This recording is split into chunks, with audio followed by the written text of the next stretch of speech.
Well, let's talk to Arash Aramesh, who's the international political analyst, and he joins me from Houston in Texas. Good morning, Arash, and thanks so much for joining us. So, is it, as Dilma Rousseff says, a coup and a farce?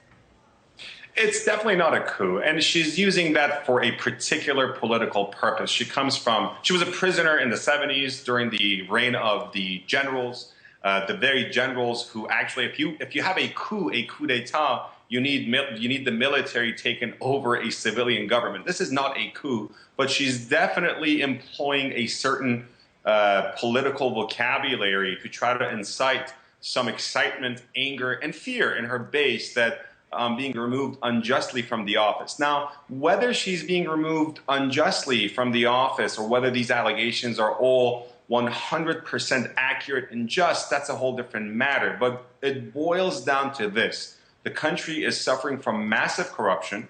Her and her government and members of her party tried to manipulate the books by trying to hide the actual extent of the country's debt. Not only her party, but also the opposition is extremely, neck deep involved in corruption. And fourth, she did not have the skills and the ability required to be able to manage this situation politically, as Brazil, as you know, is the 7th largest economy in the world and the largest economy in Latin America. So, Arash, now that Temer is the acting president, do you think he is going to be the one who'll be able to sort Brazil out, as it were? Perhaps. It's not going to be something that he can accomplish overnight. And actually, as a matter of fact, I'm not very hopeful. Temer comes from a more of a centrist political base. He has a long history with working with Congress.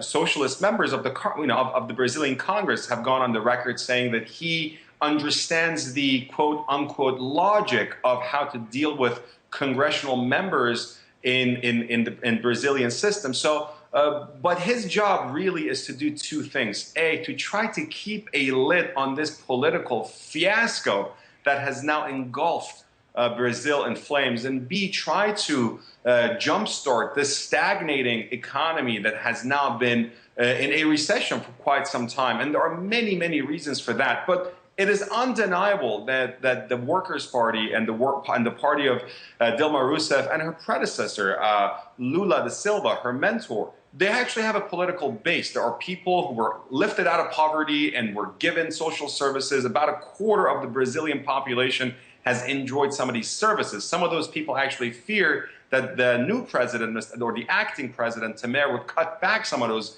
benefits. But again, that is just one issue here. The big issue is that this large, major economy in Latin America, for that matter in the world, is stagnant.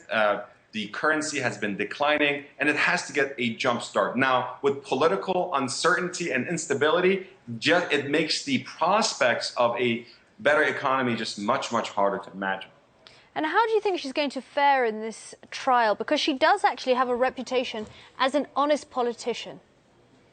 And that's what makes this whole issue rather confusing for people on the right or on the left. Adding to that is the fact that a large number of those parliamentarians or those members of the Senate in the Brazilian Senate, they are themselves under either investigation or indictment for corruption. The Petrobras company, a major oil company in Brazil that is neck deep involved in a lot of kickbacks and corruption. A large group of the elites in Brazil are now accused of having been involved in a lot of sort of under the table dealings. And a lot of these folks who now voted to bring in articles of impeachment and trial against President Rousseff are they themselves, both from the left and the right, the opposition and the government in power, are now accused of this. So it's just a very murky situation.